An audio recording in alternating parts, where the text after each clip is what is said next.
आज हम बात करेंगे पर्शियन गल्फ की, क्योंकि ईरान और इजराइल के कॉन्फ्लिक्ट में ये एरिया बहुत ही अभी चर्चा में बना हुआ है। तो देखेंगे इससे कौन कौन सी कंट्रीज इसकी बाउंड्री शेयर करती है। तो जैसे पहली कंट्री है ईरान, ये बॉर्डर पूरा ईरान का है और ये हल्का सा इलाका आता है इराक का। उसके बाद कुवैत, और ये अच्छा खासा पोर्शन है सऊदी अरेबिया का। फिर ये छोटा सा द्वीप टाइप का जो देश है ये है बहरीन, इसको अल बहरीन भी बोलते हैं। उसके नीचे आता है कतर, और उसके बाद यूएई यानी यूनाइटेड अरब एमिरेट्स। बहुत से लोग समझते हैं कि इसकी ही कैपिटल दुबई है, बट ऐसा नहीं है। इसकी कैपिटल है अबू धाबी।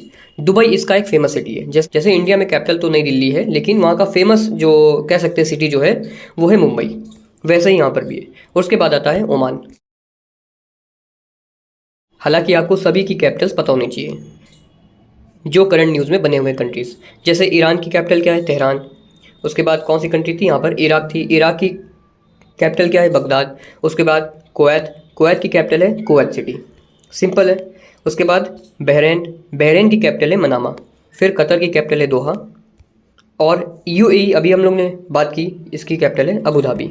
और उसके बाद ओमान की कैपिटल है मस्कत। साथ ही में कभी कभी एग्जामिनेशन में इसकी करेंसीज भी पूछ ली जाती हैं। तो जैसा कि हम लोग जानते हैं कि मिडिल ईस्ट कंट्रीज़ में इनकी करेंसीज के आगे दिनार और रियाल बहुत आता है, यानी लगभग सभी कंट्रीज़ में ये नाम आता है। तो हम लोग क्या करेंगे, जितनी भी कंट्रीज़ हैं, यानी इसमें जैसे पर्शियन गल्फ में 8 कंट्रीज़ बाउंड्री शेयर करती हैं, तो हम लोग रियाल को अलग याद कर लेंगे और दिनार को अलग। जैसे ओमान, ईरान, कतर और सऊदी, इनमें सभी में रियाल चलती है। बस रियाल से आगे इन कंट्रीज़ के नाम जोड़ देना है। जैसे ओमान की ओमानी रियाल, ईरान की ईरानी रियाल, कतर की कतरी रियाल और सऊदी की सऊदी अरेबिया रियाल। फिर इसके बाद दिनार को याद कर लेते हैं। जैसे कुवैत में कुवैती दिनार, इराक में इराकी दिनार और बहरीन में बहरीनी दिनार। सबसे अलग करेंसी है यूएई की, यानी यूनाइटेड अरब एमिरेट्स की, जिसकी करेंसी है दिरहम। तो इस तरीके से हम लोग ने देखा पर्शियन गल्फ में कितनी कंट्रीज शेयर करती है अपनी बाउंड्रीज को और उनकी कैपिटल्स को, एज वेल एज उनकी करेंसीज को।